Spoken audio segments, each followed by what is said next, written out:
Welcome to County Portal, your simple source for local government services and public records. Let's get started. How does a court actually know you did your community service hours? It's a question a lot of people have, and the answer isn't as complicated as you might think, but it's a system you definitely don't want to try and cheat. The primary method of verification is the official timesheet or log sheet. This is the most important piece of paper in the whole process. When you're assigned community service, you're given a form from the court or your probation officer. On this sheet, you have to record the date you worked, the number of hours you completed, and a brief description of the tasks you performed. Crucially, at the end of each shift, a supervisor at the nonprofit or government agency where you're working must sign off on those hours. They don't just sign their name, they also have to provide their title and the organization's contact information, usually a phone number. This signed log sheet is your proof, and it's what you submit to the court.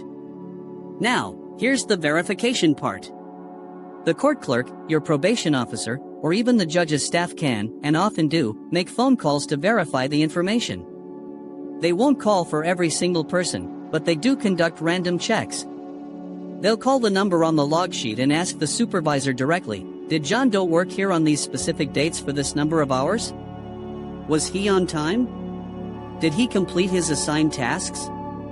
This is why it's so important to work with a legitimate, court-approved organization. The court often has a list of pre-approved nonprofits, like the Salvation Army, local food banks, or city parks departments, because they trust these organizations to be honest. Trying to get a friend to sign your sheet or using a fake business is a huge risk because a simple phone call can expose the entire lie. And what happens if you get caught falsifying your hours? The consequences are severe. First, none of the fake hours will count, and you'll have to start all over.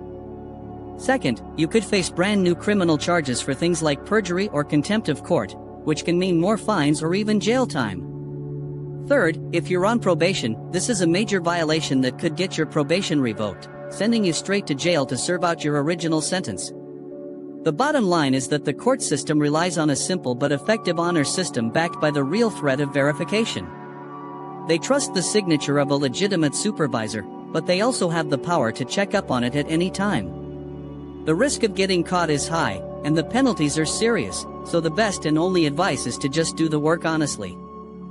Thanks for watching. If you found this information helpful, please give this video a thumbs up and consider subscribing to the channel for more straightforward answers.